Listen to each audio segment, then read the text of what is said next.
Bismillahirrahmanirrahim. Assalamualaikum warahmatullahi wabarakatuh. Waalaikumsalam warahmatullahi wabarakatuh. Innal hamdanillah nahmaduhu wa nasta'inuhu wa na'udzu billahi min shururi anfusina wa min sayyiati a'malina. May yahdihillahu fala mudilla lahu wa may yudlil fala hadiyalah. Asyhadu an la ilaha illallah wahdahu la syarika lah wa asyhadu anna Muhammadan abduhu wa rasuluh. Allahumma shalli ala sayyidina Muhammad wa ala ali sayyidina Muhammad. Kama shallaita ala sayyidina Ibrahim wa ala ali sayyidina Ibrahim wa barik ala sayyidina Muhammad wa ala ali sayyidina Muhammad. Kama barakta ala sayyidina Ibrahim wa ala ali sayyidina Ibrahim fil alamin innaka Hamidum Majid. Subhanak la ilma lana illa ma 'allamtana innaka antal alimul hakim. Alhamdulillahirabbil alamin. Bapak Ibu, kawan-kawan, ustaz-ustazah yang dirahmati Allah Subhanahu wa taala. Alhamdulillah malam hari ini kembali kita dipertemukan oleh Allah Subhanahu wa taala dalam kajian rutin kita, yaitu kajian rutin Manut Quran. Alhamdulillah rabbil alamin, banyak nikmat yang telah Allah berikan untuk kita semuanya. Meskipun ujian juga tidak henti-hentinya Allah berikan. Dan itu adalah bentuk kasih sayang Allah Subhanahu wa taala. Manakala Allah sudah tidak lagi sayang dengan kita, maka akan dibiarkan begitu saja. Tapi karena rasa kasih sayangnya Allah kepada kita, maka diberikan ujian-ujian ringan. Diberikan ujian-ujian agar kita bisa naik level, agar kita bisa naik kelas yang berikutnya. Nah kawan-kawan, malam hari ini tema kita adalah tentang Manut Quran Bisa Kaya. Satu tema dari buku Manut Quran Bisa Kaya, yang insya Allah akan kita bedah pada malam hari ini, agar teman-teman yang baru bergabung dengan komunitas Manut Quran, agar teman-teman yang baru membaca buku Manut Quran, agar bisa memahami atau agar lebih jelas lagi. Dan teman-teman yang sudah lama untuk bisa kita mereview kembali apakah setiap tugas yang setiap tugas yang diberikan sudah dijalankan dengan baik ataupun belum. Baik, kawan-kawan, mohon izin untuk menyampaikan materi pada malam hari ini.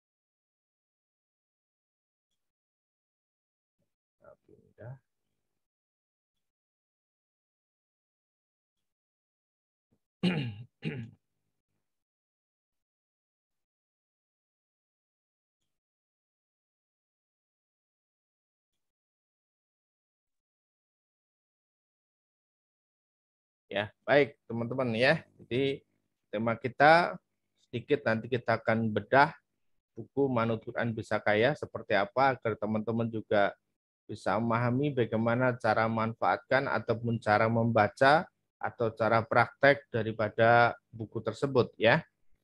Kita akan awali ya. Jadi pembahasan kita mungkin barangkali kita lebih ke arah Quran dan juga kaya. Kenapa Quran bisa bikin kaya? Nah, seperti itu.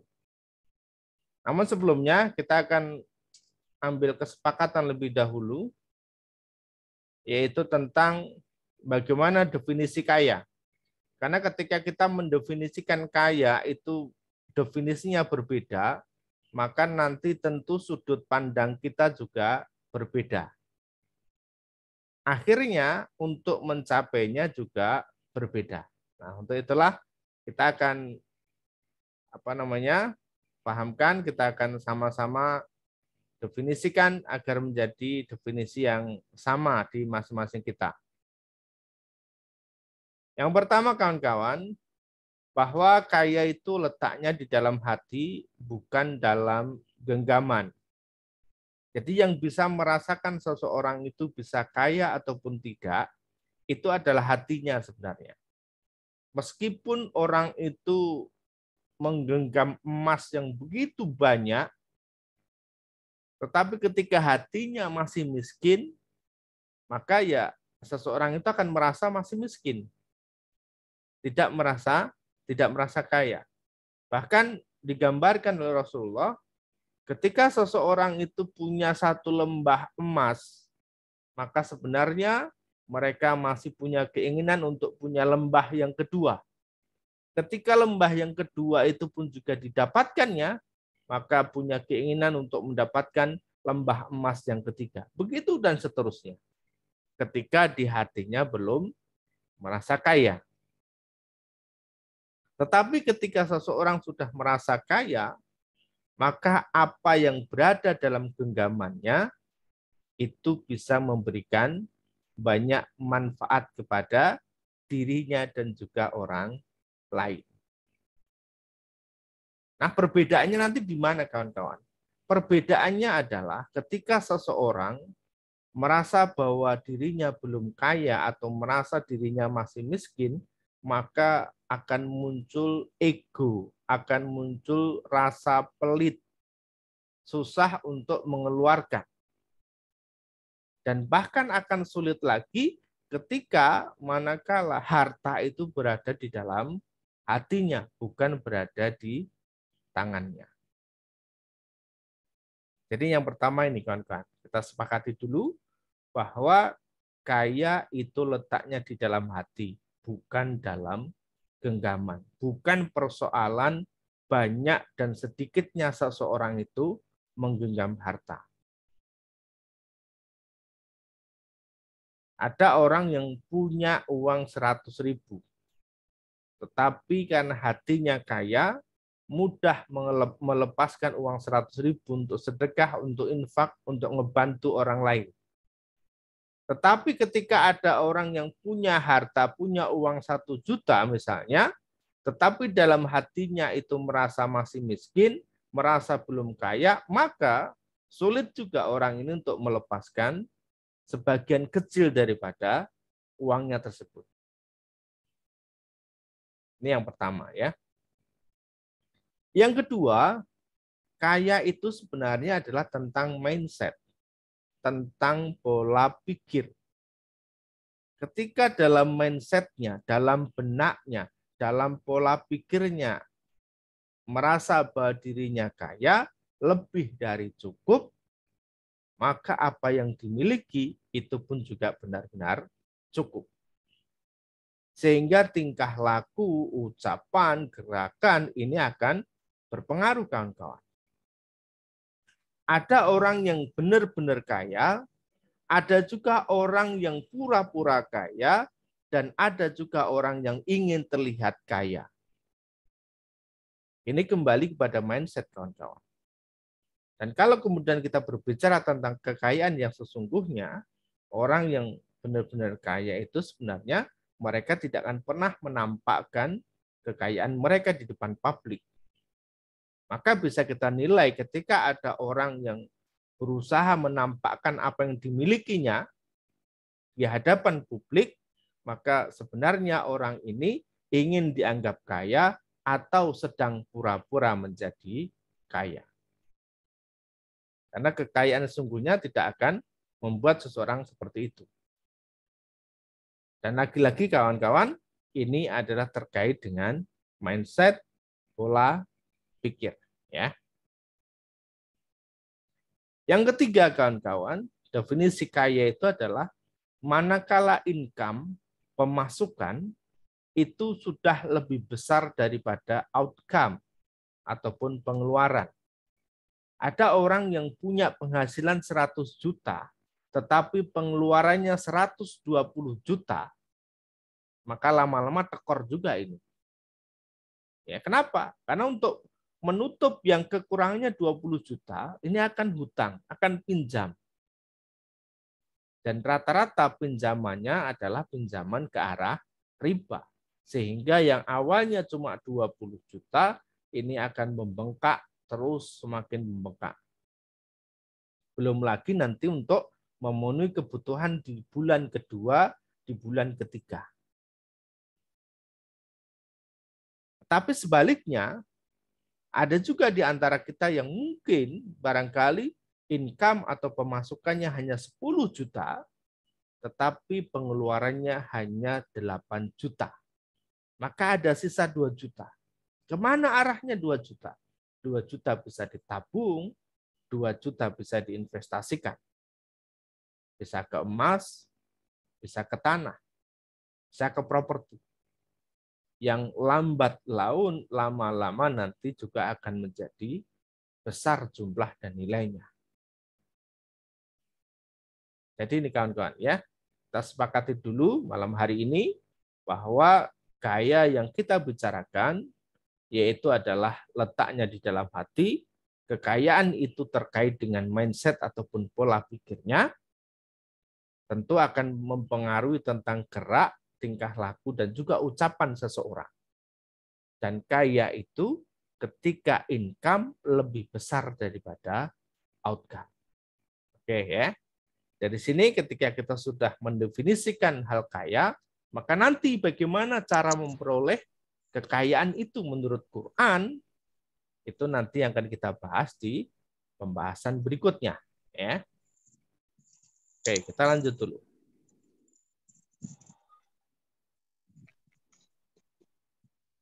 Kawan-kawan dirahmati Allah Subhanahu wa taala, kita sedikit bermain ya. Coba kawan-kawan jawab dalam hati, jawab dengan lisan pelan, tidak harus menyalakan mic, jawab untuk diri sendiri pertanyaan berikut ya. Silahkan dijawab masing-masing, dijawab sendiri-sendiri ya. Yang pertama kawan-kawan, Allah yang menjadikan seseorang itu tertawa dan menangis. Yang kedua, Allah pula yang menjadikan kematian dan kehidupan. Yang ketiga, Allah lah yang menjadikan laki-laki dan perempuan. Sekilas kita melihat 3 kalimat di atas, ini adalah lawan kata. Misalnya tertawa dan menangis, kematian, kehidupan, atau mati, hidup, laki-laki, perempuan. Dan bisa jadi di lain kesempatan, Allah juga menciptakan siang, menciptakan malam. Ini juga kebalikan kawan-kawan.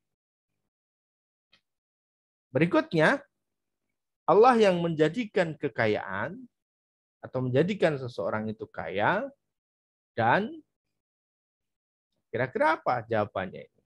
Ya, silakan jawab masing-masing. Yang sudah punya jawaban dijawab masing-masing ya, silakan. Tidak harus disampaikan di sini ya.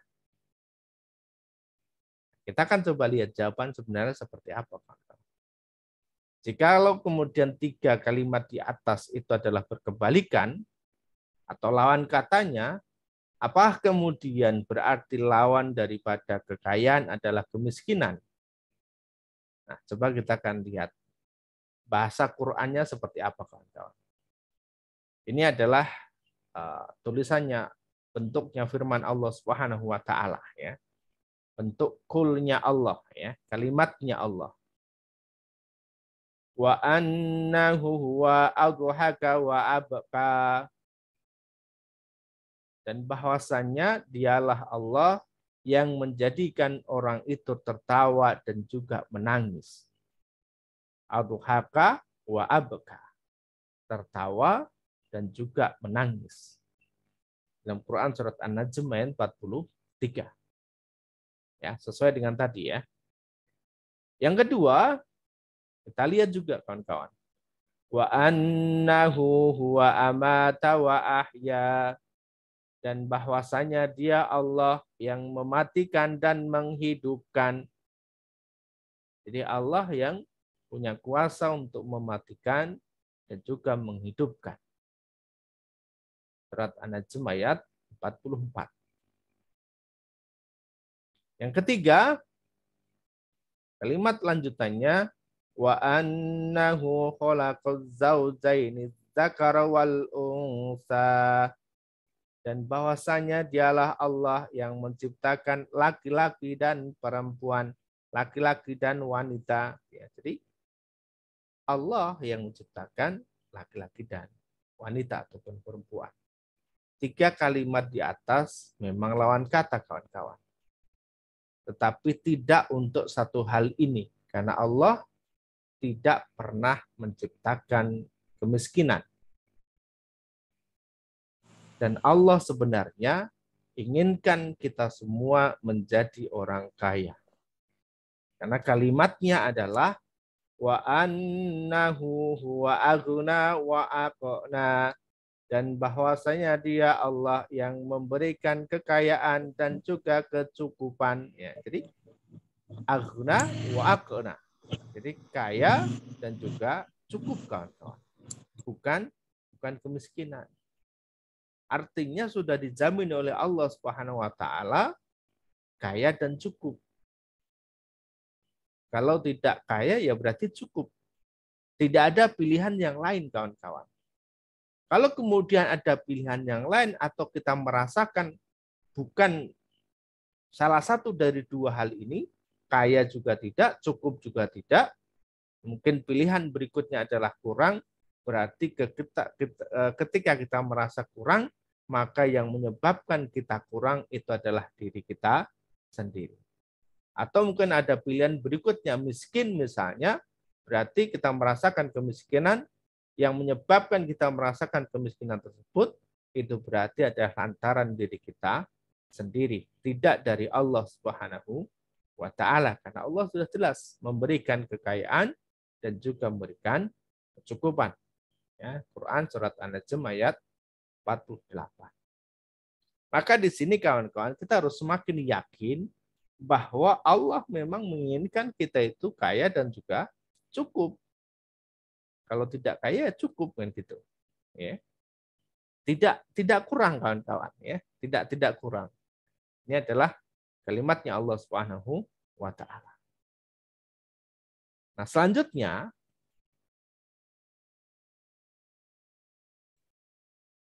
untuk meraih kaya tadi atau untuk menjadi kaya, maka apa yang kita butuhkan?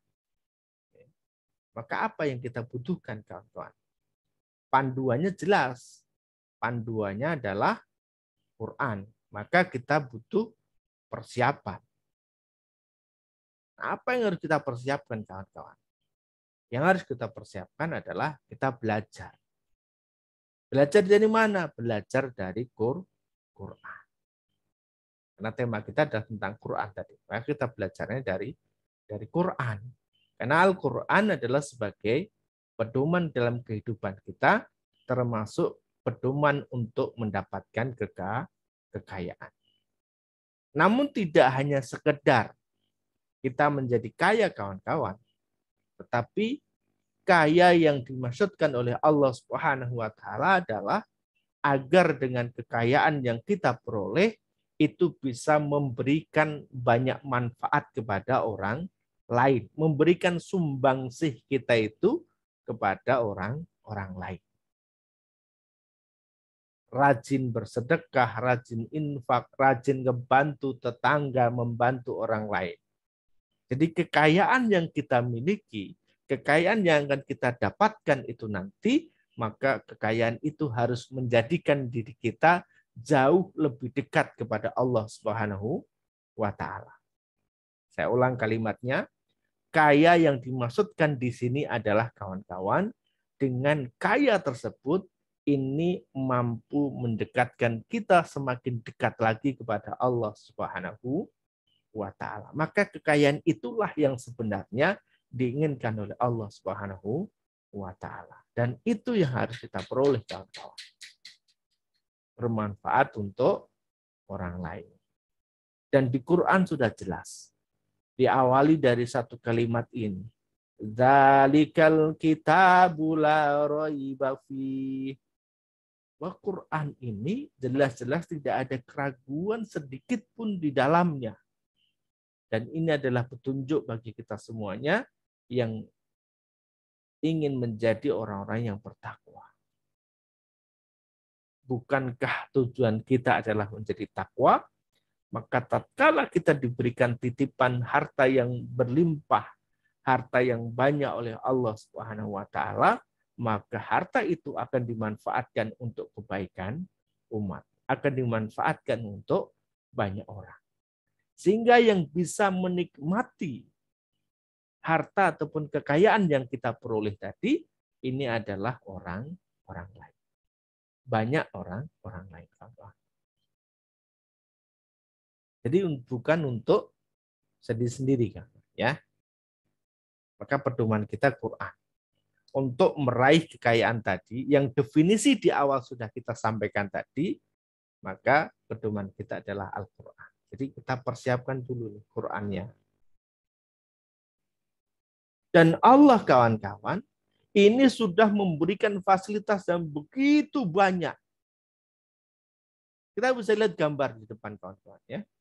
Ini ada orang pengen nonton bulu tangkis, badminton. Kehabisan tiket kawan-kawan. Nggak boleh masuk. Nah, salah satu caranya, salah satu solusinya adalah dia harus cari tangga agar bisa melihat ke dalam tembok, ke balik tembok untuk menyaksikan acara tersebut. Namun apa yang terjadi? Kawan-kawan bisa lihat ke depan. Berapa banyak tangga yang dia gunakan, kawan-kawan. Lebih dari 10 tangga digunakan. Yang mungkin barangkali hanya butuh 1 tangga saja atau 2 tangga yang disambung, itu sudah cukup untuk bisa melihat di balik tembok tersebut. Begitu banyak fasilitas dari Allah Subhanahu wa taala untuk kita menjadi kaya, kaya yang bisa memberikan manfaat kepada orang lain tadi. Tetapi hanya sedikit orang-orang yang paham bagaimana cara menggunakan fasilitas dari Allah Subhanahu wa taala tersebut, kawan-kawan.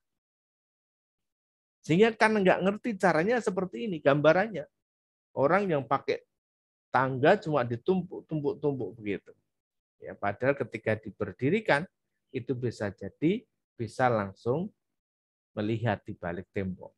Allah sudah persiapkan banyak fasilitas. Namun banyak manusia yang tidak paham terhadap potensi fasilitas tersebut, kawan-kawan. Quran itu banyak sebagai fasilitas untuk kita meraih apa yang kita inginkan. Sekali lagi, apa yang kita inginkan itu adalah untuk kebaikan kita dan juga kebaikan umat yang berada di sekitar kita. Jadi bukan untuk pribadi, kawan-kawan. Oke, kita lanjutkan ya. Nah, sehingga kita mulai ya manut Quran. Jadi ayatnya ada kok, kawan-kawan ya. Walau annahum aqamut taurata wal injila wa ma unjila ilaihim mir rabbihim la akalu min fawqihim wa min tahti arjulihim minhum ummatum muqtasidah wa katsirum minhum sa'a ma ya'malun. Dan sekiranya mereka siapa? Mereka yang berada di zamannya masing-masing, yaitu bersungguh-sungguh menjalankan Taurat. Berarti ketika umat berada di zamannya kitab Taurat, kemudian Injil, dan terakhir kemudian kita, yaitu adalah Al-Quran. Berarti ketika kita bersungguh-sungguh terhadap Al-Quran yang diturunkan kepada mereka, kepada kita semuanya, dari Tuhannya Allah Subhanahu wa Ta'ala, jadi nurut, dalam kalimat ini bersungguh-sungguh menjalankan hukumnya, ya berarti ini adalah berarti manut ataupun nurut. Nurut terhadap apa tadi? Karena kita adalah Islam, maka Quran. Niscaya. Nah, niscaya ini sesuatu yang pasti, kawan-kawan. La akalu min fauqihim, niscaya mereka itu akan mendapatkan makanan dari atas.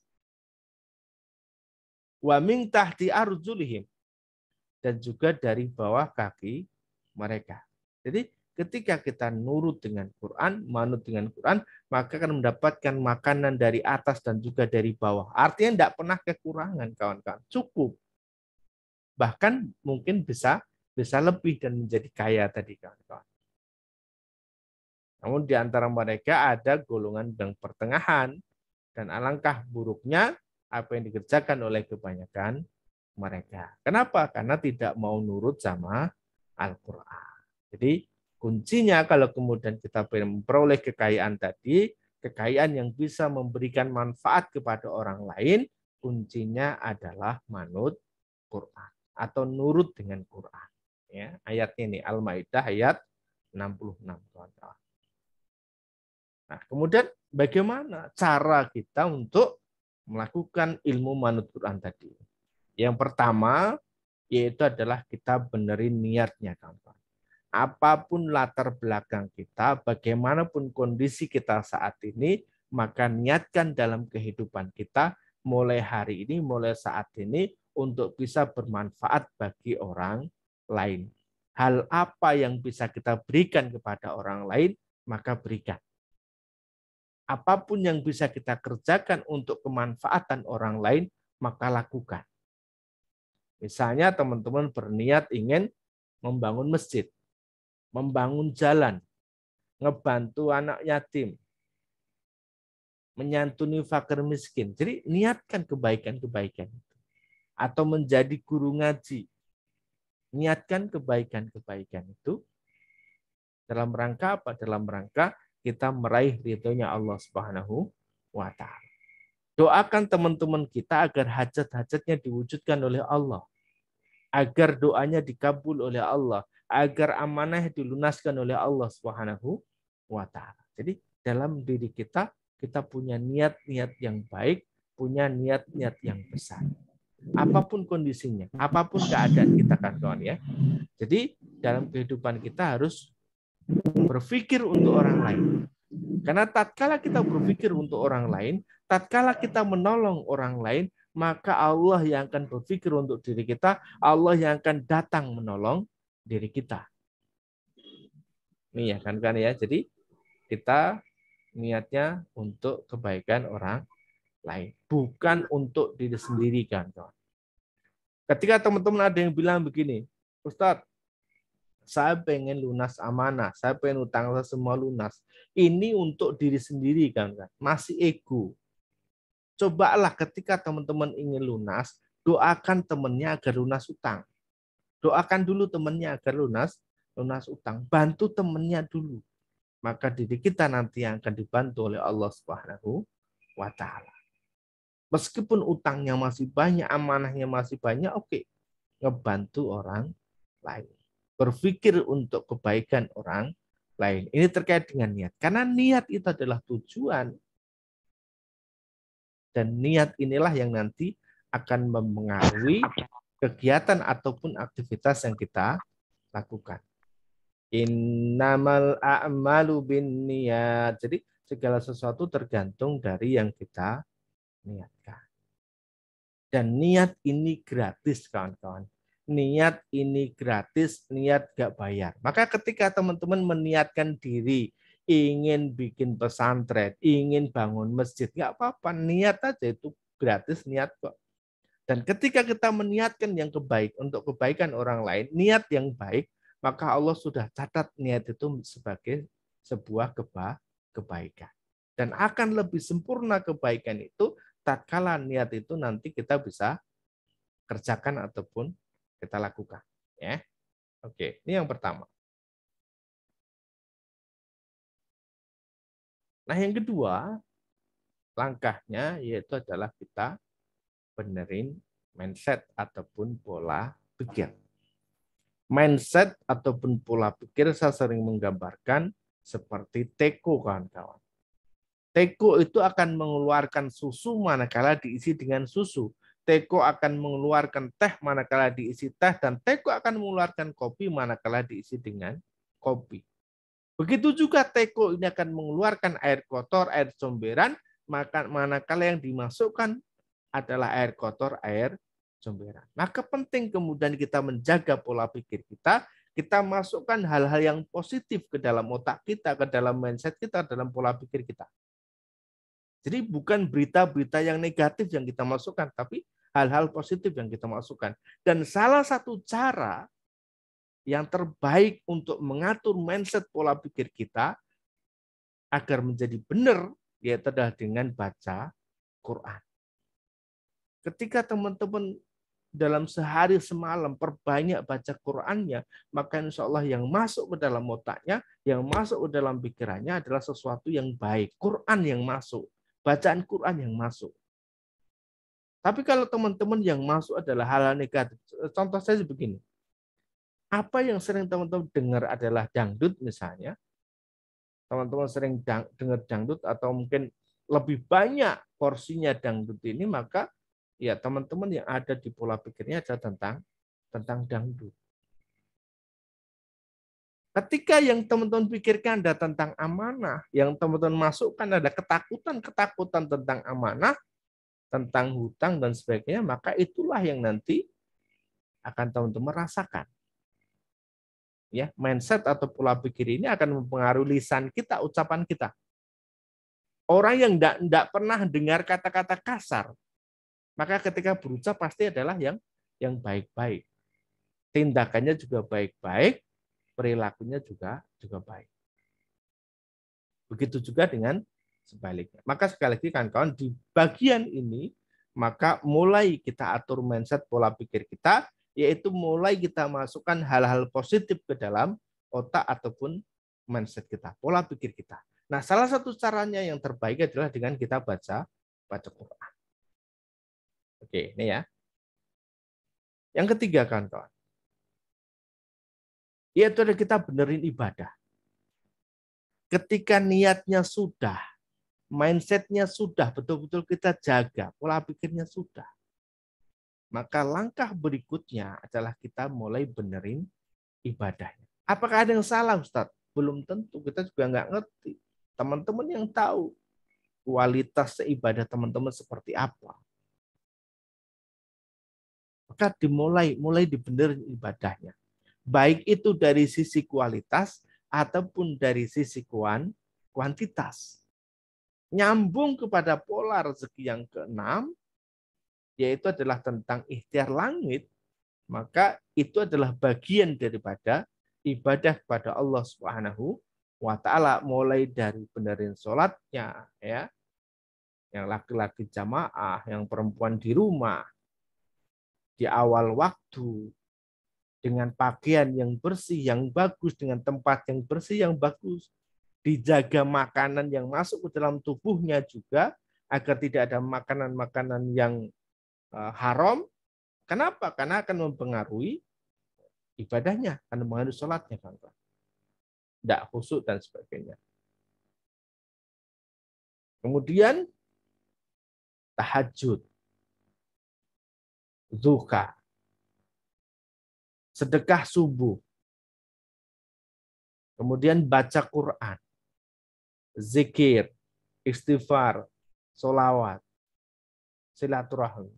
Ini adalah bagian daripada ibadah. Dan itu kita benerin.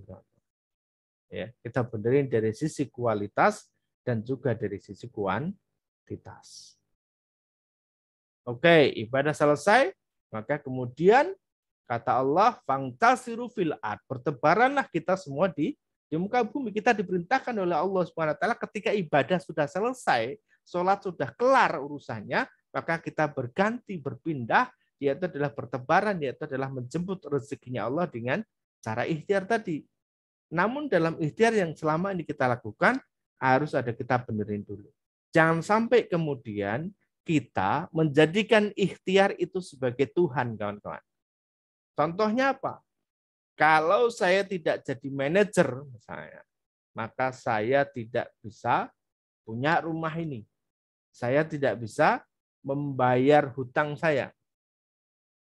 Kalau saya tidak bekerja di sini, kalau saya tidak melakukan bisnis ini, jadi ini kita menganggap bahwa ikhtiar inilah yang menyebabkan kita itu mendapatkan rezeki dari Allah.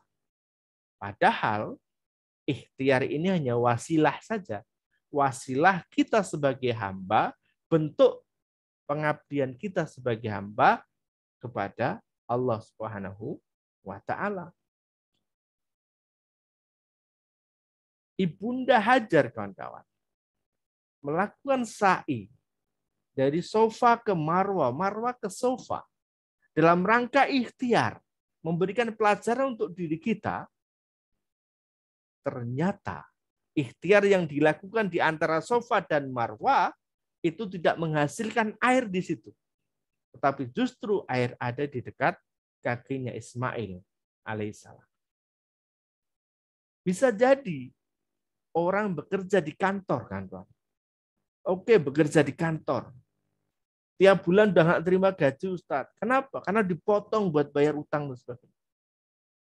Nah, ketika teman-teman ikhtiar dengan baik, bisa jadi Allah akan hadirkan, akan datangkan rezeki di luar pekerjaan itu. Apakah bisa? Bisa. Karena Allah ketika mendatangkan rezeki, membuat seseorang menjadi kaya, itu tidak harus dengan sebab, kawan-kawan. Karena kita Allah bilang kun, fayakun, itu rumusnya begitu. Kita tinggal imani saja, ya. Ini ya, ini yang keempat. Lalu kemudian yang kelima apa? Ya, yang kelima kita benerin doanya. Kenapa banyak doa tidak diijabah oleh Allah Subhanahu wa taala atau belum diijabah oleh Allah? Karena lantaran teman-teman ketika berdoa keyakinannya belum 100%. Contoh begini, ada teman datang nemui kita nih. Ya, teman datang minta tolong, minta dibantu, ya, baik itu tenaga dan sebagainya. Tetapi saat teman kita minta tolong, menyampaikan hajatnya kepada kita, tetapi di balik itu beliau meremehkan kemampuan kita untuk nolong mereka, kira-kira gimana? Kita mau nolong enggak? Wah, kurang ajar yang remeh nih. Dikira nggak sanggup nih, ya. Padahal kita bisa, padahal kita sanggup. Kalau kemudian kita saja bisa seperti itu, maka tentu Allah akan lebih. Karena Allah lebih sayang kepada kita. Kasih sayangnya Allah itu luar biasa. Ar-Rahman Ar-Rahim. Allah Maha Pengasih, Allah Maha Penyayang. Ar-Rahman Ar-Rahim. Allah Maha Pengasih. Yang kasih sayangnya tidak terpilih. Dan Allah Maha Penyayang yang kasih sayangnya tiada terbilang. Allah kalau ngasih sesuatu tidak pilih-pilih. Semua dikasih. Mau itu orang yang sholat kek atau enggak sholat, semua dikasih sama Allah. Dan Allah Maha Penyayang yang kasih sayangnya tiada terbilang. Karena begitu besar, begitu banyak. Maka ketika kita berdoa kepada Allah Subhanahu wa taala, kawan-kawan, harus yakin 100%. Ud'uni astajib lakum. Allah yang bilang. Di dalam Quran disampaikan. Berdoalah kepadaku, minta kepadaku apapun hajatmu, kan gitu. Apapun keinginanmu, kan gitu. Maka akan dikabul, akan diberikan oleh Allah Subhanahu wa taala. Tentu kawan-kawan, ini ada syarat dan ketentuan yang berlaku. Jadi kalau mau dikabul doanya, mau diijabah tadi, maka tentu ada syarat dan ketentuan berlaku. Salah satu syaratnya tadi, yakin dan tidak yakinnya diri kita. Termasuk nanti kaitannya dengan cara kita berdoa, kaitannya dengan pakaian kita, kan gitu. Maka pakaian, cara kita ada adab-adabnya. Orang yang berdoa dengan ambil wudhu lebih dulu dan orang yang berdoa tanpa mengambil wudhu lebih dulu ini tentu berbeda juga. Meskipun sebenarnya boleh berdoa tanpa harus berwudhu. Ini kan, jadi berdoa. Dan jangan sampai kemudian kita juga mengcancel daripada doa-doa. Kita sudah capek nih ngetik nih, sudah capek ketik gitu ya. Nyampein doa gitu. Tapi ternyata begitu di endingnya kemudian kita tinggal pencet del, di delete ya, di cancel, maka tidak akan dijabah oleh Allah Subhanahu wa taala. Sebagaimana ketika doa kita belum dikabulkan oleh Allah, bisa jadi banyak manfaat atau banyak keinginan Allah yang baik untuk diri kita. Maka di awal tadi kita sampaikan tentang husnudon, tentang kita berbaik sangka kepada Allah. tentang mindset yang benar tadi. Agar apa? Agar selalu berpikir yang baik terhadap apa yang menimpa diri kita. Nah, ini kawan-kawan ya. Nah, cara memperoleh kekayaan kawan-kawan, yang pertama tadi kesimpulannya adalah nurut sama Quran. Ya, Quran sudah ada cara-caranya kan nurut sama Quran ya. Dibaca, dipelajari, diamalkan, disampaikan lagi ke orang lain ya. Jadi mohon maaf bukan dijadikan jimat ya. Ini saya sedih juga kawan-kawan ini. Nah, jadikan jimat ditulis di mana di kertas, astagfirullah ya, jangan seperti itu. Jadi Quran itu sebagai pedoman, bukan jadi jimat ya. Dan yang kedua, fokuskan hidupnya itu untuk melayani banyak orang. Ketika kita meniatkan diri untuk melayani banyak orang, maka kita akan dimudahkan oleh Allah Subhanahu wa taala. Dan kemudian lakukan ikhtiar yang terbaik sesuai dengan kemampuan kita. Ibunda Hajar ketika itu berlari dari sofa ke Marwah, semampu yang beliau lakukan, semampu yang beliau bisa. Maka begitu turun dari sofa jarak 100 meter, beliau melihat ke Bukit Marwah seolah-olah ada air, maka di situ berlari-lari kecil. Jadi tidak sekedar jalan, tapi mulai berlari-lari kecil karena seolah-olah ada air di sana. Jadi semampunya, jadi semampu yang terbaik yang bisa kita lakukan. Ya, insya Allah kekayaan yang kita peroleh dengan cara yang benar ini akan bisa memberikan manfaat kepada orang-orang banyak. Oke. Terakhir kawan-kawan, kami sampaikan bahwa dalam sebuah hadis qudsi disebutkan bahwa Allah Azza wa Jalla berfirman, sesungguhnya kami menurunkan harta agar ditegakkan sholat dan ditunaikan zakat. Maka seberapapun besar dan banyaknya harta yang kita miliki, sesungguhnya ini adalah sebagai wasilah kita untuk bisa menegakkan sholat dan ditunaikannya zakat. Maka bayar zakatnya kawan-kawan ya. Teman-teman yang sudah masuk nisab, bayar zakatnya, jangan ditunda. Harta yang diberikan, yang dititipkan oleh Allah Subhanahu wa taala, kita gunakan bagaimana agar tegaknya sholat. Tegaknya sholat dalam keluarga, tegaknya sholat dalam masyarakat, tegaknya sholat dalam negara. Apa yang bisa kita lakukan? Ketika memang tempat musolahnya atau tempat masjidnya rusak, ya berarti harta itu digunakan untuk ngebangun masjid, ngebangun musolah tadi. Ketika kita sholat, maka gunakan pakaian yang khusus untuk sholat. Bukan ke sawah pakainya itu, ke pasar pakainya itu, jagung pakainya itu, sholat pakainya itu, enggak. Harus ada beda.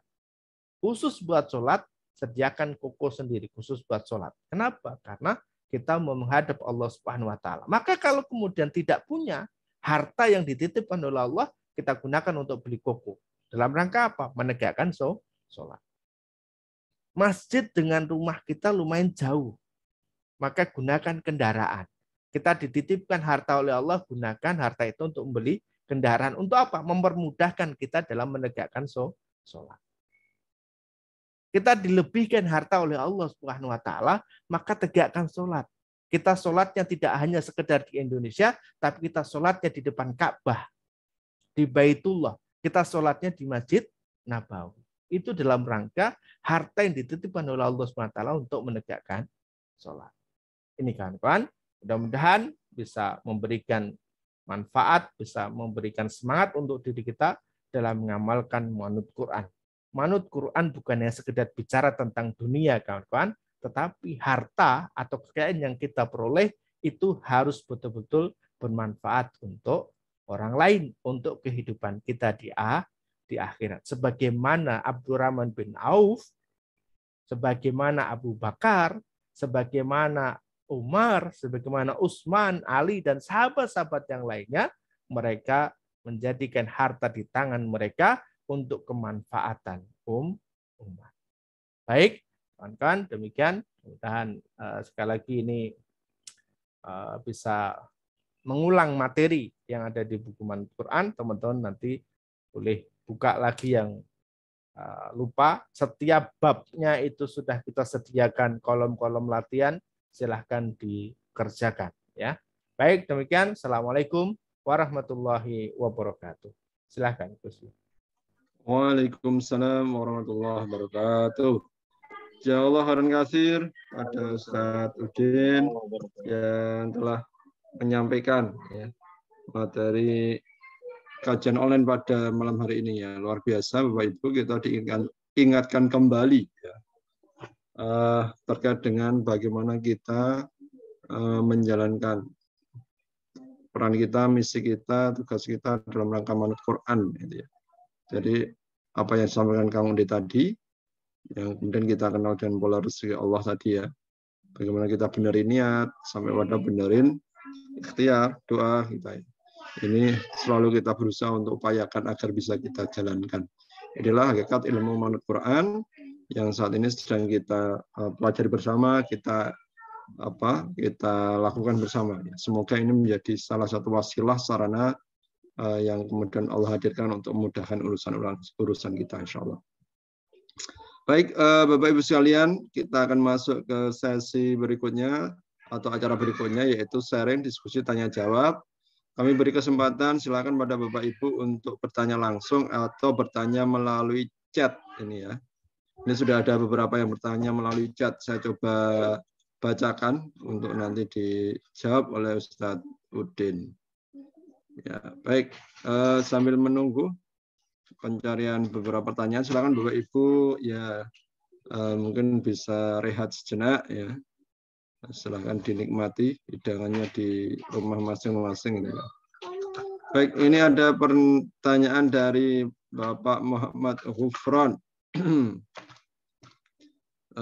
Mohon nanti Pak Ghufron kalau pertanyaannya kurang jelas, mohon nanti bisa dilengkapi ya. Izin bertanya Ustadz, kalau berurusan dengan lembaga keuangan yang ada tambahan label syariah, boleh nggak Ustadz? Terus bagaimana dengan lembaga koperasi? Boleh nggak Ustadz? Ya. Silakan Ustadz.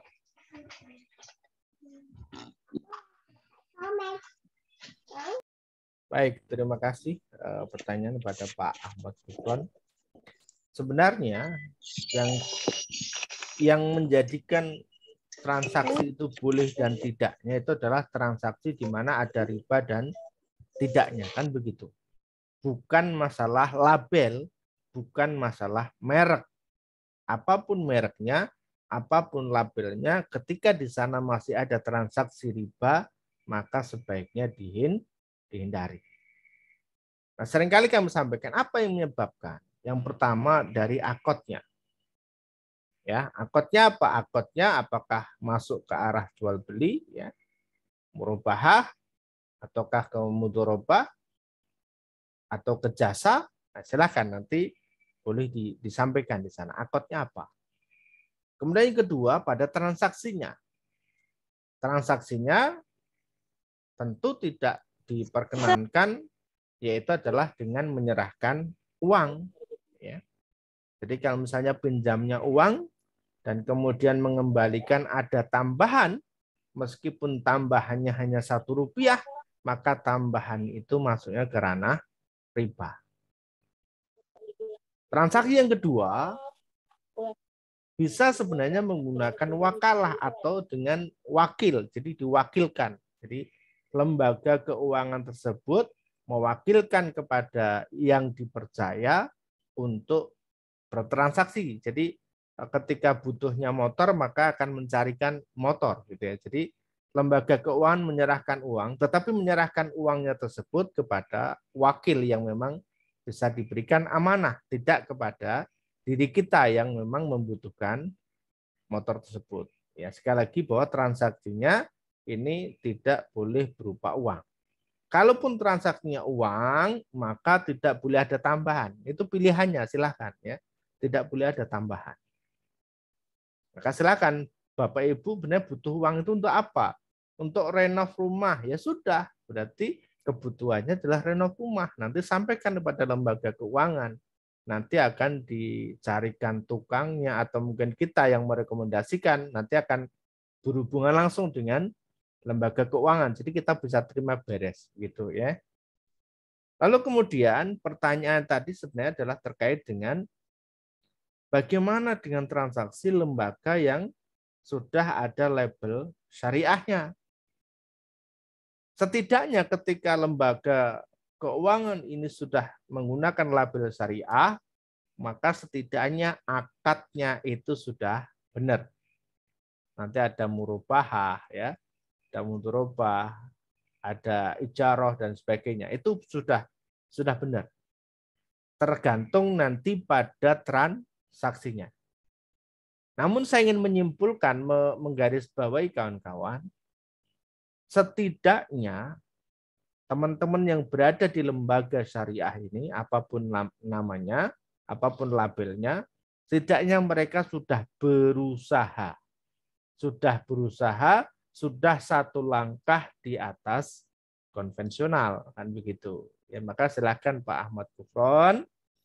Ya, sarannya sih sebenarnya kalau bisa ya jangan berkaitan dengan lembaga keuangan. Kalau bisa jangan punya utang, kan begitu, apapun utangnya, ya.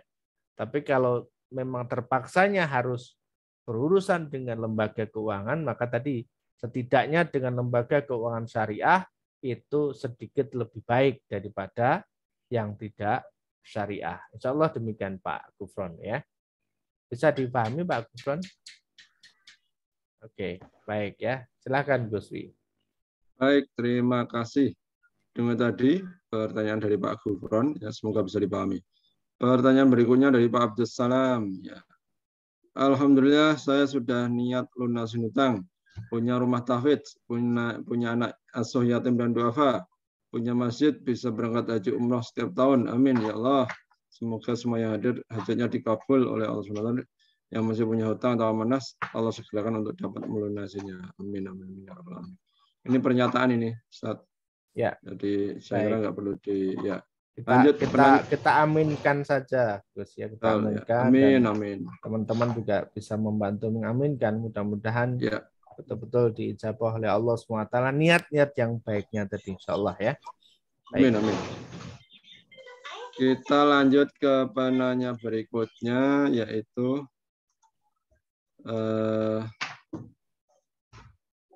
dari Bu Sri Jiningsih, ya. Saya bacakan. Assalamualaikum Ustaz, untuk sedekah subuh yang baik itu, apakah saat kita bangun tidur langsung kita sedekah subuh atau setelah sholat subuh langsung sedekah subuh, misal infak dalam menjelang di rumah? Terima kasih Ustaz. Oke, baik, terima kasih. Waktu sedekah subuh itu adalah ketika sudah masuk waktu subuh sampai terbit matahari. Jadi lumayan lama sebenarnya waktunya, ya. Silakan teman-teman boleh sholat subuh dulu, boleh sedekah dulu, baru sholat subuh. Yang penting ini waktunya sudah masuk sholat subuh. Karena begitu ketika belum masuk sholat subuh, maka ini masih masuk di sepertiga malam yang terakhir. Apakah tidak boleh Ustadz? Boleh. Teman-teman sedekah jam 2, jam 3 juga boleh kok, ya. Insya Allah juga bagus, ya. Karena ketika di sepertiga malam terakhir banyak juga keberkahannya. Insya Allah demikian. Baik, terima kasih Ustaz. Lanjut, semua bisa dipahami, ya. Sri Jiningsih, gitu ya. Kita lanjut ke penanya berikutnya dari Pak Asep, ya, Pak Selur. Assalamualaikum Ustaz, saya sebagai pemula belajar manut Quran ini pada saat prakteknya latihan checklist harian, bila masih ada yang bolong-bolong, apakah yang perlu dibenerin? Karena godaan untuk inkonsisten masih besar. Mohon dibantu solusinya. Ya. Silakan. Baik, terima kasih. Yang bolong jadikan evaluasi agar di esok hari tidak bolong lagi, kan betul. Jadi teman-teman dengan adanya checklist itu kan nanti bisa dievaluasi. Oh, ternyata dalam satu pekan ini bagian mana yang bolong nih, harus ditambal ataupun agar besok tidak bolong lagi. Harus ada upaya bagaimana untuk memperbaikinya. Misalnya di bagian baca Quran atau mungkin misalnya di bagian tahajud dan sebagainya. Ya, silakan itu dijadikan evaluasi, jadikan muhasabah agar di esok hari jauh lebih baik lagi. Insya Allah demikian. Ya, baik. Terima kasih, Ustaz. Penanya berikutnya dari Pak Amiruddin. Izin bertanya, Tat. Izin bertanya, Tat. Perihal sholat taubat dan sholat hajat, bagaimana sebaiknya? Apakah dikerjakan setiap hari atau cukup sekali? Dan apakah ada waktu-waktu yang paling bagus? Terima kasih, Ustaz. Oke, ya. Ini bisa Sholat juga taubat dan sholat hajat. ya, ini teman-teman, ini boleh dikerjakan setiap hari, ya. Tetapi bukan menjadi sebuah kewajiban. Ya, silakan, boleh dikerjakan setiap hari, tapi bukan menjadi sebuah kewajiban. Lalu kemudian waktunya kapan? Waktunya bisa dikerjakan di sepertiga malam yang terakhir. Maka ada teman-teman yang mengamalkan di sepertiga malam terakhir itu ada tahajud, kemudian sambung dengan sholat taubat, sambung dengan sholat hajat, terakhir ditutup dengan witir. Nah, seperti itu. Silakan, monggo ya.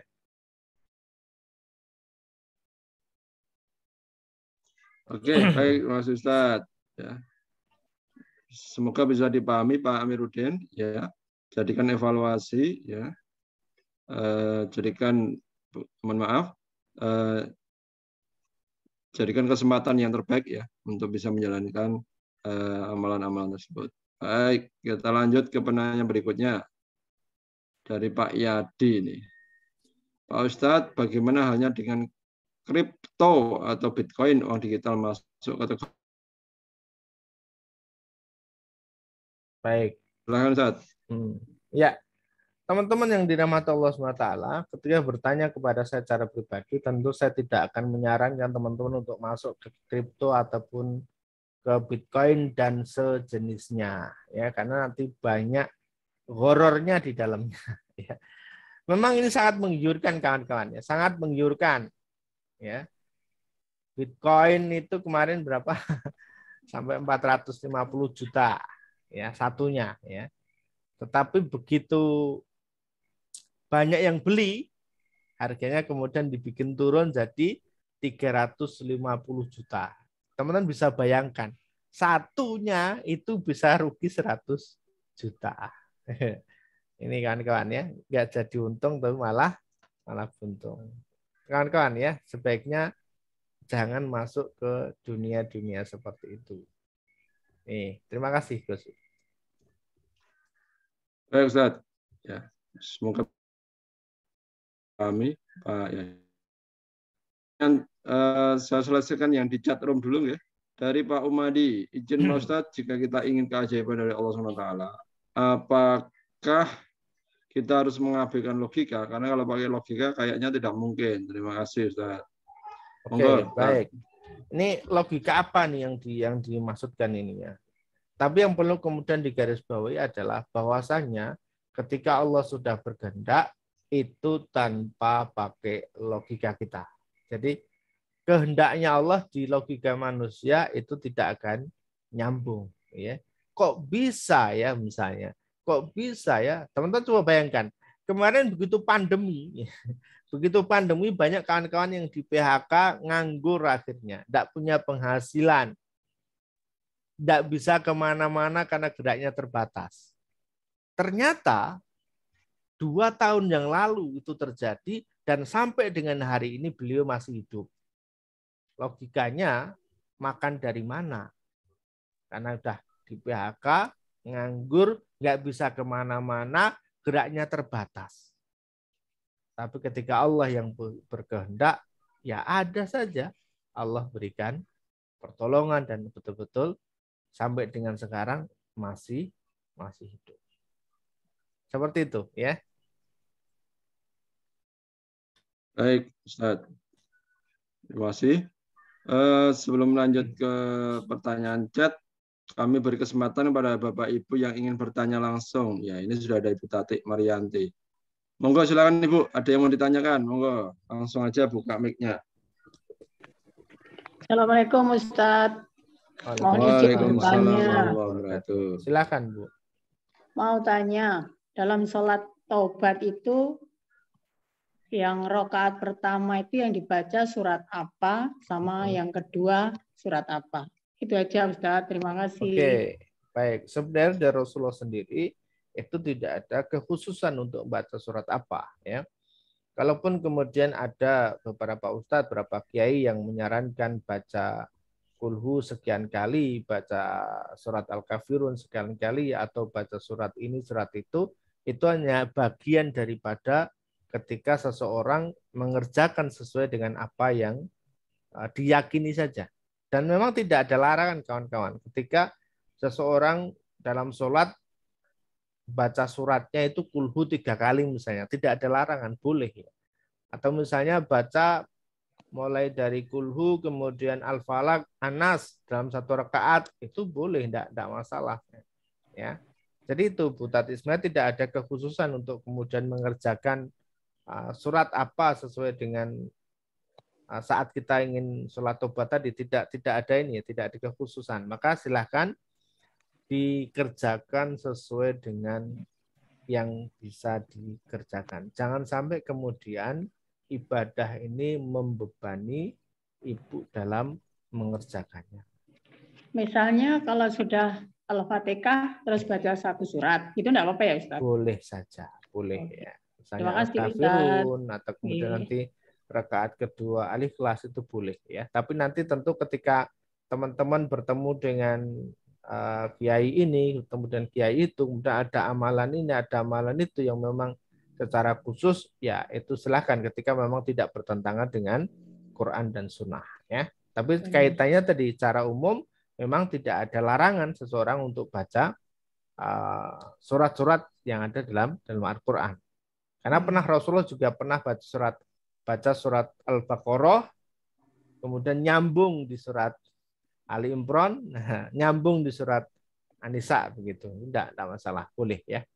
Oke, siap. Makasih Ustaz. Assalamualaikum Waalaikumsalam warahmatullahi wabarakatuh. Waalaikumsalam warahmatullahi wabarakatuh. Baik. Demikian. Ada yang bertanya lagi, Bu Ernawati? Ada yang bertanya, Bu? Iya. Silakan. Ya, silakan. Waalaikumsalam warahmatullahi wabarakatuh. Ini Ustadz, saya sudah menjalani ikhtiar 40 hari ini sudah masuk 80 kali Ustadz ya. Jadi saya merasakan ada sesuatu di hati saya itu Ustadz. Merasa resah, gelisah dengan pekerjaan saya Ustadz. Saya seorang karyawan, mohon maaf. Yang Ustadz bilangkan tadi itu saya sangat menyentuh hati saya Ustadz. Gimana caranya solusi saya supaya keluar dari yang namanya riba itu Ustaz? Saya mohon gimana solusinya itu Ustaz? Saya merasakan sudah ikhtiar ini merasakan sesuatu yang mengganjal di hati saya Ustaz. Bahwa pekerjaan saya itu bertolak belakang dengan hati saya Ustaz. Alhamdulillah saya merasakan hidayah mungkin dari Allah. Saya sudah merasakan hampa pekerjaan saya ini Ustaz gitu. Saya mohon bantuannya gimana solusinya untuk keluar dari ranah yang seperti ini Ustaz. Mohon Ustaz. Ya ini kerja di mana ini Bu? Maaf ini yang disebut dengan pekerjaan hampa ini yang seperti apa? Ustaz, pekerjaannya ya seperti yang koperasi seperti itu Ustaz. Oh di lembaga keuangan berarti ya?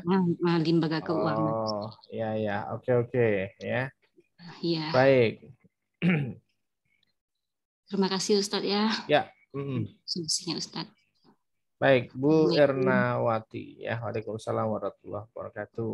Teman-teman kita banyak juga sebenarnya yang mereka bergelut, berkecimpung, terjun langsung dengan dunia seperti ini ya, lembaga keuangan yang memang tidak menerapkan sistem syariah.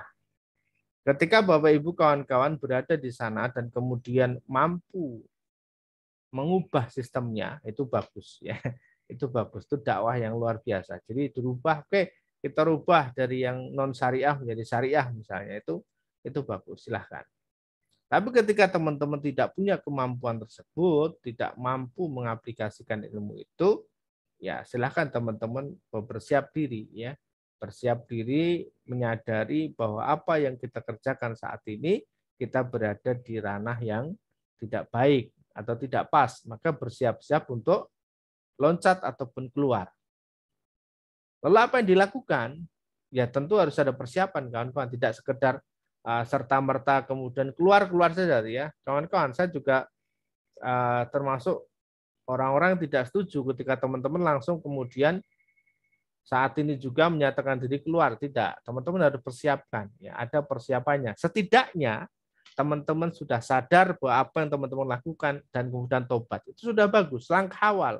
Langkah berikutnya adalah kemudian bersiap diri untuk meninggalkan kapal tersebut dan berpindah kapal. Kalau menurut saya begitu. Jadi tidak kemudian loncat. Ya, nanti ke tengah laut kalau nggak bisa renang gimana? Ya, nanti malah tenggelam dan sebagainya. Maka kawan-kawan silahkan persiapkan setelah tobat sadar, maka kemudian persiapkan diri untuk bisa loncat.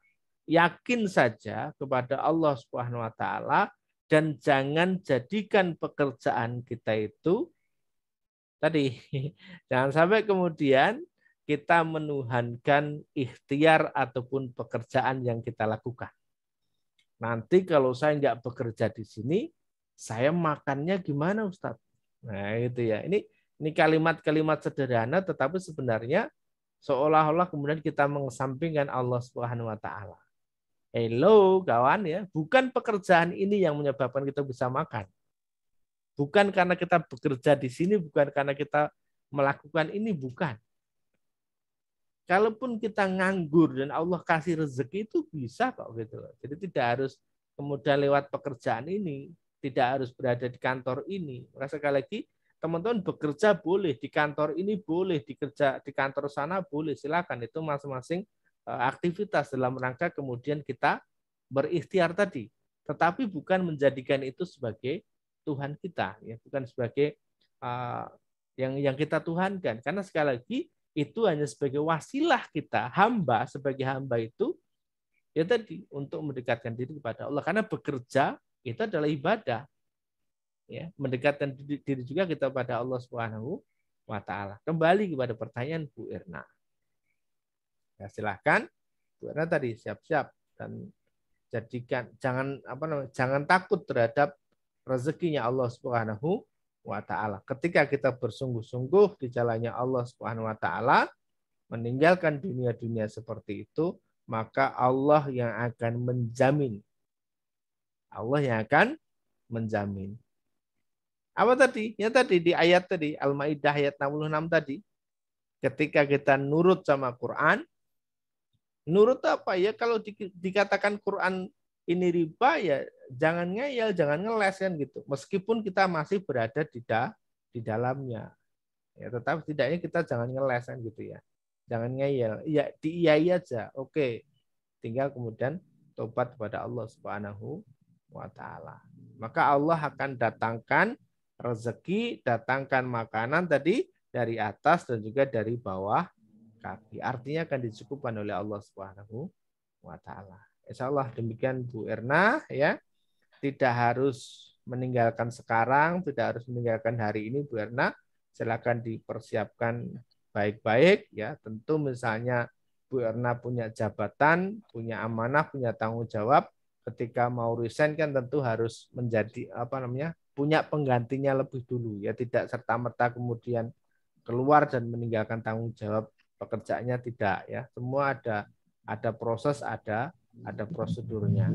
Terkait dengan amanah yang belum selesai, insya Allah ketika kita betul-betul bersungguh-sungguh menjalankan apa yang Allah perintahkan, maka akan dibantu menyelesaikan oleh Allah Subhanahu wa taala. Sekali lagi kawan-kawan, yang bisa melunaskan amanah kita itu adalah Allah, bukan diri kita. Pekerjaan itu hanya wasilah saja.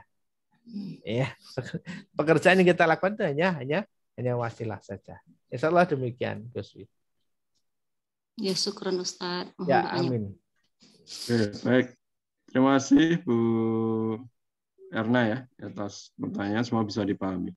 Insyaallah, baik, Ustaz. kita ya. Oke, terima kasih. Baik, kita akan lanjut ke penanya berikutnya yang langsung. Silakan Ibu Rahmawati. Silakan Bu. Monggo. Assalamualaikum warahmatullahi wabarakatuh. Waalaikumsalam. Yang ingin saya tanyakan di sini tentang membaca surat Al-Kahfi pada hari Jumat. Itu batasan yang terakhir itu Jumat sore atau Jumat malamnya itu apa masih bisa ya Ustadz? Jumat sore Bu, karena malamnya sudah masuk hari Sabtu. Oh iya. Iya. Ya, jadi begitu sudah maghrib itu sudah pindah hari. Oh jadi udah stop ya? Iya betul. Karena kita karena hitungannya bukan hitungan nasional Bu. Kalau hitungan nasional malamnya masih hari Jumat itu ya. Jadi kalau malam Jumat ini sudah ini bisa sudah masuk. Ini Komariah sudah terhitung hari Jumat Bu. Ya, ini Komariahnya sudah terhitung hari Jumat. Insyaallah gitu. Nah, kalau dulu pernah itu satu kali itu Jumat udah memasuki malam Sabtu itu enggak apa-apa ya Ustaz karena itu enggak apa-apa. Kita baca itu enggak apa-apa, enggak ada salahnya ya. Oh iya. Ya udah itu aja Ustaz yang saya tanyakan. Terima kasih atas jawabannya. Assalamualaikum warahmatullahi wabarakatuh. Waalaikumsalam warahmatullahi wabarakatuh. Baik, terima kasih Bu Rahmawati. Selanjutnya dari Pak Yayat. Silakan Pak Yayat. Ada yang mau ditanyakan?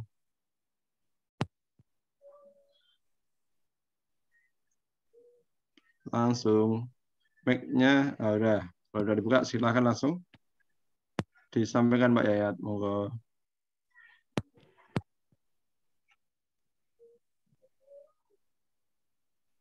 Silakan Pak Yayat. Suaranya belum keluar ini.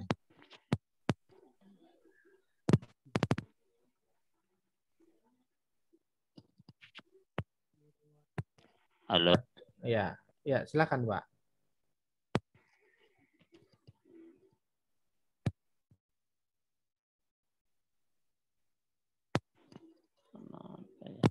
Ada problem di mic-nya barangkali itu sih. Pak Yayat, silakan.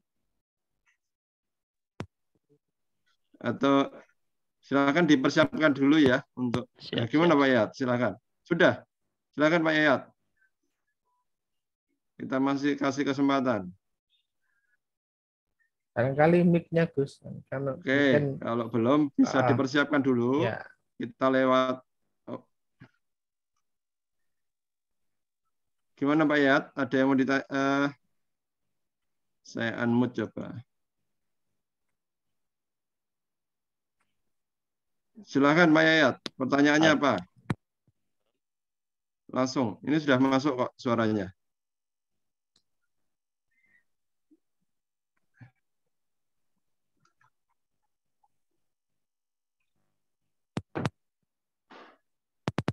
Aduh. Mohon maaf ya, di cancel aja Pak. Oh ya, oke. Oh, ya. Ya, baik, bisa ditulis di chat Pak. Silakan Pak Yayat. Di chat. Oke, kita lanjut ke Pak Hermawan. Silakan Pak Hermawan, ada yang disampaikan. Terima kasih Ustaz. Assalamualaikum warahmatullahi wabarakatuh. Waalaikumsalam warahmatullahi wabarakatuh. Ustaz Udin mau nanyakan Ustaz Udin. Ya. Yang pertama, ketika kita bahasa ikhtiar tadi, apakah itu ada batasannya Ustaz? Maksud saya gini, kita akan bicara ikhtiar itu pada titik di mana? Karena kita juga yakin bahwa semua yang terjadi di tempat kita itu sudah atas izin dan kehendaknya Allah. Itu yang pertama. Terus yang kedua, alhamdulillah tahun 2015-2016 saya sudah meninggalkan dunia di keuangan. Dulu saya 2003 sampai 2016 itu di dealer Honda, Ustaz. Kebetulan saya nganggep ini harus saya tinggalin karena ya banyak sekali hal-hal yang mungkin di luar dugaan saya, di luar pemikiran saya yang erat kaitannya dengan saya dan keluarga saya. Alhamdulillah 2016 sudah saya tinggalin dan saat ini pun saya udah fokus nggak akan di ranah sana lagi. Tapi ada satu hal yang mungkin saat ini masih ganjel, Ustaz. Saya secara pribadi masih menggunakan bank untuk tabungan, istilahnya untuk transfer gaji saya aja, untuk transfer kemudian untuk aktivitas harian di mana saya harus transfer sana, transfer ke sini, kemudian untuk aktivitas harian. Kemudian saya ada pemikiran, yang penting ini saya cuma menggunakan ini aja untuk fasilitas, meskipun mungkin ada bunganya kecil dan itu pun saya berpikiran, yang bunga-bunga itu saya sudah kokan lah, istilahnya saya infakkan. Apakah pemikiran saya itu benar atau tidak, Ustaz? Mungkin itu jadi 2 poin. Yang pertama tadi berkaitan dengan ikhtiar, kemudian yang 2 berkaitan dengan saya menggunakan bank untuk cuman aktivitas harian aja, Ustadz, tanpa harus berpikir mendapatkan bunganya. Mungkin itu dari saya. Terima kasih Ustadz Udin atas jawabnya. Assalamualaikum warahmatullahi wabarakatuh. Waalaikumsalam warahmatullahi wabarakatuh. Baik ya. Yang pertama, sejauh mana kemudian ikhtiar yang kita lakukan, kawan-kawan? Nah, sebelum menjawab ini, saya coba ini berikan gambaran. Bagaimana kemudian Ibunda Hajar ketika melakukan sa'i. Jadi sa'i itu adalah ikhtiar ya. Sa'i itu sebutan lain dari ikhtiar atau berusaha gitu ya. Jadi sa'i dari Bukit Sofa ke Bukit Marwa. Kenapa tidak satu kali selesai? Bukit Sofa, Bukit Marwa. Misalnya di Bukit Sofa nggak ada air, dia kemudian menuju Bukit Marwa, nggak ada air. Ini kenapa tidak selesai? Kemudian dia turun, udah nggak ke Sofa lagi. Kenapa dia masih naik lagi ke Sofa, kemudian turun, naik lagi ke Marwa, begitu seterusnya sampai dengan 7 kali. Ya, ini adalah bentuk ikhtiar. Jadi kita nggak boleh cuma sekali saja. Ya, artinya kawan-kawan ya sampai kemudian kita maksimal mengerjakan sesuatu. Ini yang pertama. Yang kedua, batasan ikhtiar yang terbaik yang bisa kita lakukan. Contoh, teman-teman ini mampu mengangkat kursi, sekali angkat 4 kursi ini. Tapi teman-teman cuma mengangkat 1 kursi. Ini enggak maksimal. Ya, kalau maksimalnya 4 ya diangkat 4 gitu ya. Tetapi jangan sampai kemudian teman-teman mampunya mengangkat 4 sekali angkat ya. Tapi teman-teman mengangkat langsung 6. Ya enggak kuat ini. Bisa ambruk, bisa rubuh, bisa KO, bisa lelah sendiri kan kawan. Maka ya semaksimal yang terbaik yang bisa kita lakukan ketika teman-teman pagi bekerja, berangkat ke kantor, ya teman-teman tetap berangkat. Niatnya tetap bismillah. Awali dengan bismillah pekerjaan kita. Di jalan tetap lakukan pekerjaan itu dengan sebaik-baiknya. Di kantor, kalau jadi marketing ya gunakan ilmu marketingnya dengan sebaik-baiknya. Kalau memang secara kinerja, ya, secara KPI misalnya, secara kinerja karyawan, maka teman-teman misalnya setiap hari harus promosi kepada 100 orang, ya lakukan promosi kepada 100 orang, itu maksimal namanya. Ya. Nanti entah pembelinya, yang beli dagangan kita itu dari 100 orang yang kita promosikan maksimal tadi, atau bisa jadi dari orang luar yang beli. Nah, itu bentuk dari kemudian ikhtiar semaksimal yang bisa kita lakukan. Teman-teman dagang, ya sudah lakukan dengan sebaiknya dagang. Jujur, ya kan? Cari modalnya yang baik, kan begitu. Begitu juga teman-teman yang bekerja di dunia apapun. Ya. Baik itu di jasa juga sama seperti itu. Lakukan dengan semaksimal, seterbaik yang bisa dilakukan. Gambarannya tadi, teman-teman bisa angkat 4 kursi, ya angkat 4 kursi. Jangan cuma bawa 2. Tapi jangan juga dilebihkan, bawa 6. Itu nggak akan kuat. Ini ikhtiar yang terbaik seperti itu. Jangan juga seperti ini kawan-kawan. Berarti teman-teman hanya sholat saja, enggak juga. Ya teman-teman tetap harus keluar rumah. Burung itu tetap harus keluar dari sangkarnya, dari sarangnya untuk ikhtiar mendapatkan makanan. Ya, oke. Kemudian yang kedua, dari tahun 2003 sampai 2016, Masya Allah, berarti 13 tahun, luar biasa ya. Saya pernah juga di dunia itu, Pak Hermawan, tapi cuma 2 bulan. Ini Pak Hermawan di Solo. Ini kalau saya sebutkan nama dealernya mungkin kenal juga nih Pak Hermawan. Saya pernah, tapi cuma 2 bulan, Pak. Usia saya 2 bulan cukup juga belajar di dunia seperti itu, kenal dengan banyak preman, kenal dengan banyak DC, kenal banyak dunia perhitungan seperti itu. Ya, saya mengalami pernah Pak, 2 bulan seperti itu di tahun 2008 Pak saya. Ya. Jadi di tengah-tengah Pak Hermawan mungkin. Ya, kemudian tadi nabung menggunakan bank konvensional. Ya, itu bagaimana hukumnya? Diperbolehkan Pak Hermawan, ya. Kenapa? Karena memang transaksi kita lewat itu. Kecuali nanti memang ada pengganti. Ada pengganti yang kemudian bisa lintas nasional, ya itu boleh.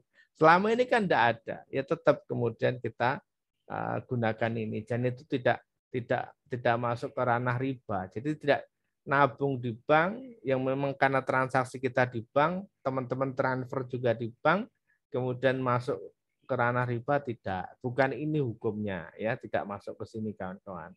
Karena toh setiap yang kita tabungkan atau setiap kita transaksi di bank itu ada jasanya. Nah, jadi sudah dibayar dengan jasanya tadi. Teman-teman transfer. Sekarang itu ada biaya 2.500 sampai dengan 6.500 sekali transfer. Itu adalah bagian dari jasanya tadi. Kemudian belum lagi administrasi setiap bulannya. Itu bagian tadi. Jadi maka ini tidak masuk ke ranah riba. Diperbolehkan Pak Hermawan, insya Allah ya. Tapi kalau untuk teman-teman yang ekstrim, wah, sampai nggak boleh, Pak. Saya tidak termasuk teman-teman yang ekstrim seperti itu. Sampai teman-teman kemudian meninggalkan apapun jenis lembaga keuangan. Enggak juga, ya. Karena ternyata teman-teman yang ekstrim juga belum bisa memberikan solusi realnya seperti apa. Kecuali nanti memang sudah ada lembaga keuangan yang tingkatnya sudah nasional. Insya Allah demikian, Pak. Mudah-mudahan bisa menjawab dari berbagai pertanyaan tadi. Terima kasih. Pak Hermawan. Cukup ya? Cukup. Kita terima kasih. Baik. Siap-siap. Lanjut ke penanya berikutnya yang langsung. Pak Ginanjar, silakan Pak Ginanjar. Ya, Assalamualaikum warahmatullahi wabarakatuh. Waalaikumsalam. Sebelumnya saya mau ucapin terima kasih Ustadz untuk bimbingannya selama ini dan bantuan juga yang selama saya ikut manut Quran udah banyak perubahan dan ada hal-hal banyak yang tak terduga juga yang terjadi gitu ya Ustadz ya. Ada satu pertanyaan Ustadz, mungkin yang saya mau tanyakan untuk menjaga kehusyuan dalam beribadah Ustadz. Itu kadang kalau misalnya kita beribadah terutama sholat itu kadang suka ada yang kalau ada suara-suara sedikit atau konsentrasi atau kehusyuan itu buyar, hilang gitu. Itu kira-kira gimana Ustadz? Iya. Mungkin cuma itu Ustadz pertanyaan Ustadz. Baik. Saya teringat tentang kisah seorang anak yang mengadu ke bapaknya karena di masjid tidak digunakan dengan semestinya. Jadi digunakan buat nyanyi-nyanyi, digunakan buat ngerumpi, buat nongkrong yang enggak manfaat atau enggak faedah. Apa yang dilakukan oleh ayahnya? Oke, anak tersebut dikasih 1 gelas, diisi air penuh, suruh jalan mengelilingi masjid tersebut. Tapi syaratnya airnya tidak boleh tumpah 1 tetes pun.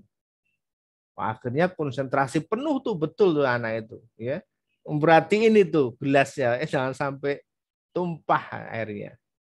Begitu selesai ditanya ayahnya, apa yang kamu rasakan, kamu lihat tadi di masjid? Dia bilang, tidak mendengar apapun, tidak melihat apapun. Karena hanya fokus konsen kepada yang ada di hadapannya, pada gelas tadi. Nah itulah khusyuk. Itulah khusyuk. Jadi konsen fokus terhadap apa yang sedang kita kerjakan. Meskipun ada suara, meskipun ada hal-hal di luar yang kita kerjakan sholat tadi, ketika kita betul-betul bisa khusyuk, maka ya tidak akan mendengar apapun. Sebagaimana para sahabat, ketika mereka sholat, itu udah nggak kerasa apapun. Ada sahabat yang terluka kena panah. Ketika mau dicabut, jangan dulu, tunggu. Biarkan saya sholat. Ntar kalau sudah sholat, baru deh dicabut. Betul, begitu selesai sholat, loh, kok nggak dicabut-cabut? Ya ternyata sudah nggak kerasa gitu. Udah nggak kerasa kan? Itu fokus, itu khusyuk. Sebagaimana kemudian tadi. Dan tentu mungkin barangkali sering saya sampaikan bahwa sholat khusyuk itu bukan kemudian bim salah bim khusyuk. Bukan serta-merta langsung jadi khusyuk, tapi butuh sebuah latihan. Butuh sebuah keseriusan dari kita sebagai pelakunya, latihan. Karena dimulai dari gerakan itu pengaruh. Mohon maaf kalau gerakannya nggak pas, nggak sesuai dengan dicontohkan oleh Rasulullah, misalnya salah-salahan, Allah Akbar, cepet-cepetan, ini juga nggak bisa tumak ninah misalnya, nggak akan bisa khusyuk kan Pak. Dari pakaian misalnya, kita habis pulang dari sawah, harusnya mandi dulu, bersih-bersih dulu, ganti baju. Enggak dilakuin. Bisa nggak khusyuk? Enggak bisa dalam kondisi seperti itu. Udah badan capek, bau keringet, pakaiannya nggak diganti, nggak akan bisa khusyuk. Kemudian di tempat yang ramai lagi misalnya, di kerumunan atau di tempat-tempat hiburan kita sholat, bisa nggak khusyuk? Nggak bisa. Maka sekali lagi ini butuh proses, butuh latihan. Ya, maka insya Allah mohon doanya, kita mudah-mudahan nanti kita bisa ya secara offline, kita belajar sholat khusyuk, kita akan adakan pelatihan trainingnya agar kita semuanya bisa mendapatkan kebaikan. Saya pun masih belajar kawan-kawan. Karena dalam kondisi tadi, orang yang lelah selelah-lelahnya ketika mereka sholat, ya bisa jadi tadi dalam kondisi tertentu itu tidak bisa khusyuk. Itu Pak Ginanjar. Insya Allah kita butuh latihan Pak Ginanjar. Tetapi sekali lagi yang poin penting yang sering kami sampaikan kawan-kawan, ketika teman-teman nggak bisa sholat khusyuk, sudah belajar sholat khusyuk, nggak khusyuk juga, coba cek makanan apa yang sudah masuk ke dalam diri kita. Ini poin penting. Meskipun kita sudah belajar gerakannya, tapi kalau yang masuk ke dalam tubuh kita ini ada sesuatu yang haram sedikit saja, maka akan mempengaruhi sholat khusyuk kita. Insya demikian Pak Ginanjar. Baik Ustaz, terima kasih Ustaz. Ya. Wassalamualaikum warahmatullahi wabarakatuh. Waalaikumsalam warahmatullahi wabarakatuh. Baik, terima kasih. Baik Bapak Ibu sekalian, waktu sudah menunjukkan pukul 21.50 ya. Ini masih ada beberapa pertanyaan dari room chat. Baik, kita akan jawab di pertanyaan room chat ini secara singkat ya. Mulai dari penanya begini. Dari Bu Sri, email dasar kita. Assalamualaikum Pak Ustadz, mau tanya setelah sholat duha, selain baca surat Ar-Rahman, zikir apa yang sebaiknya dilafatkan? Terima kasih. Monggo Ustadz. Baik ya, kawan-kawan boleh zikir apa saja sebenarnya, karena itu tidak ada yang secara khusus ya. Tetapi Rasulullah justru berdoa mohon ampun sama Allah ya. Rabbighfirli wa tub alayya, Allahumma ghfirli wa tub alayya innaka antat tawwabur rahim. Jadi mohon kepada Allah agar diampuni karena Allah adalah yang Maha Pengampun. Jadi bukan doa minta harta, bukan doa minta kaya, tapi doa mohon ampun sama Allah. Itu yang diajarkan oleh Rasulullah ya. Selebihnya nanti silahkan pakai doa-doa yang lain, pakai zikir-zikir yang lain. Insyaallah demikian. Baik. Lanjut dari penanya berikutnya, Sri Jiningsih. Assalamualaikum Ustadz, izin bertanya lagi. Waktu untuk sholat tobat, kapan ya? Terima kasih. Ya, tadi sudah disampaikan ya. Silakan, boleh di sepertiga malam terakhir ya. Ya, baik. Baik, pertanyaan berikutnya ini dari Bu Sania. Assalamualaikum. Waalaikumsalam. Mohon maaf, baru sempat bergabung Ustaz. Semoga Ustaz tidak lupa sama saya. Amin, insya Allah. Ya, insya Allah. Ini Baik. tanya topiknya tadi. Oh, ya. Baik, lanjut pertanyaan dari Bu Siti Zahra. Assalamualaikum Ustaz, izin bertanya. Kalau kita meminjam dengan saudara atau teman, saya sebagai peminjam menjanjikan akan membayar lebih dari yang saya pinjam dan saudara saya mengiyakan. Dan perjanjian itu ditulis. Hukumnya bagaimana Pak Ustaz? Terima kasih. Hukumnya riba, Bu. Ya, itu jelas ya. Hukumnya riba. Ketika pinjam uang tidak boleh ada tambahan Rp1 pun. Oke, bukan soal saya sanggup, bukan soal sama-sama ikhlas, bukan. Ya, karena kalau uang tidak boleh ada penambahan Rp1 pun. Oke, jelas. Seolah gitu, Gus. Baik. Penanya berikutnya dari Bu Heni Budi Rahayu. Assalamualaikum Pak Ustadz, mau tanya Pak Ustadz, bagaimanakah hukum jual beli rumah atau tanah dalam Islam? Contoh kasusnya pembeli sudah memberi panjur kepada penjual dan minta tempo dalam waktu 1,5 bulan. Tapi setelah 1 bulan berjalan, pembeli membatalkan pembeli. Yang tersebut pertanyaannya, bagaimana dengan uang panjur tersebut? Sedangkan umumnya kalau pembelian batal, pembeli membatalkan, maka panjur tersebut jadi hak milik penjual. Mohon penyerahannya Pak Ustadz. Oke, tergantung daripada kesepakatan awal seperti apa ya. Ketika memang dari awal sudah sama-sama sepakat bahwa itu nanti panjernya bisa hilang, ya dipersilakan boleh. Tapi kalau kemudian tanya kepada saya, ya saya sebaiknya kita kembalikan ya karena transaksi gagal kan begitu. Kecuali memang ada biaya-biaya yang sudah kita keluarkan sampai menunggu 1,5 bulan tadi. Misalnya ada materai, misalnya ada biaya apa gitu ya. Kalaupun ada, kalau enggak ya mungkin bisa dikembalikan saja. Insya Allah nanti akan Allah ganti, akan Allah datangkan pembeli yang lain yang jauh lebih baik lagi. Itu Gus. Baik. Oke, baik. Terima kasih Bapak Ibu semuanya, Ustaz-ustaz semuanya. Pertanyaan demi pertanyaan sudah kita selesaikan. Bu Siti Aminah ada yang mau ditanyakan Ibu?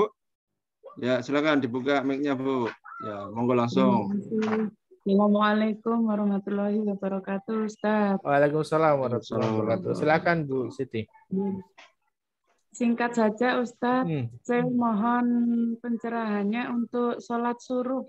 Ustaz, saya belum jelas itu dilaksanakan kapan dan bagaimana atau surat dan seterusnya. Terima kasih, itu saja. Assalamualaikum warahmatullahi wabarakatuh. Waalaikumsalam warahmatullahi wabarakatuh. Baik, Bapak Ibu kan kembali mengingatkan bahwa di pagi hari itu ada sholat 2 rakaat yang pahalanya luar biasa. Pahalanya seperti sholat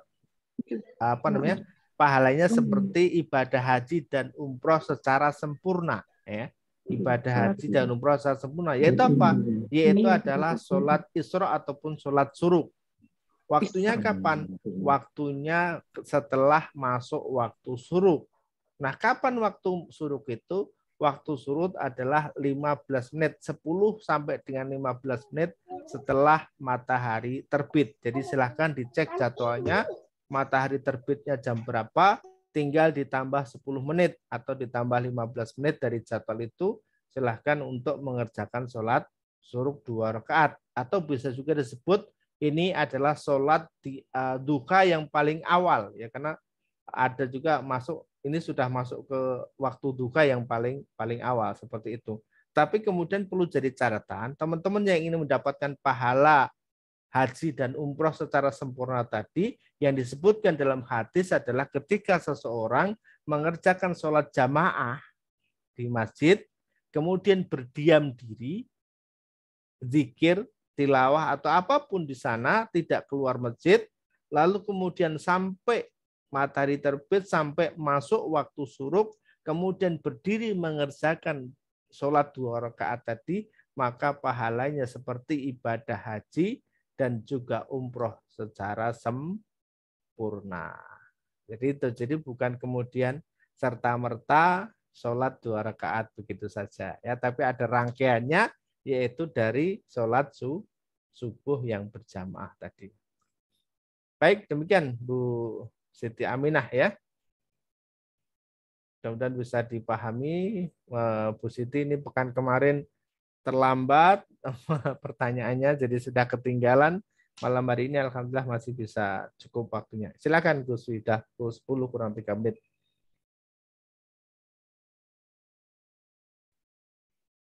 Mic-nya dibuka, Gus. Baik, mohon maaf. Baik, terima kasih ya Bapak Ibu, Saudara semuanya. Karena waktu sudah mendekati jam 22.00 waktu Indonesia bagian Barat atau jam 10 malam. Untuk pertanyaan kita cukupkan. Insya Allah nanti kita akan bertemu kembali di kajian online pekan berikutnya. Semoga Allah mudahkan, beri kemudahan bagi kita, beri kesehatan, sehingga nanti pekan berikutnya kita bisa hadir lagi di kajian online Monot Quran. Baik, kita akan tutup pertemuan kita bersama-sama dengan doa penutup majelis. Subhanakallahumma wa bihamdika asyhadu an la ilaha illa anta astaghfiruka wa atubu ilaik. Astagfirullahaladzim. Alhamdulillahirrahmanirrahim. Terima kasih pada Ustadz Udin Yulianto yang telah menyampaikan materi dan memberikan pencerahan bagi kita semuanya.